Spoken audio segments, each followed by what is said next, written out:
Hello guys, good morning. So magwawalay na tayo ngayon. So ano ba yung date o edad para magwalay ng kids? Sa iba kasi 1 month. Sa akin ang ginagawa ko 6 weeks. So sa 6 weeks old kasi malalakas na sila kumain, magagana na sila, no? At hindi na sila nakadepende sa nanay nila, dumede.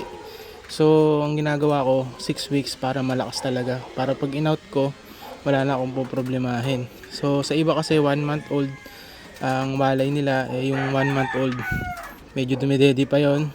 Kaya mostly yung 1 month old, yung iba maliliit. Pag winalay maliliit. Hindi naman lahat sinasabi ko mostly lang Hindi naman lahat. Nagkakaroon ng problema.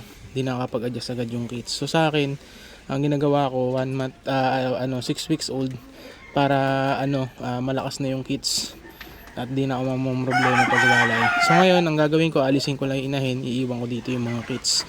Yung inahin yung aalisin ko kasi may extra cage naman ako So kapag wala akong extra cage na para sa inahin, ang ginagawa ko yung kids yung inaalis ko. Pero this time, gagawin natin, aalisin natin yung inahin para yung mga kids hindi na sila mag-a-adjust, no? Hindi na sila maninibago sa lagayan nila.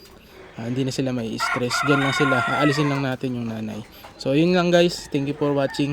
At alisin natin tong inahin natin dito.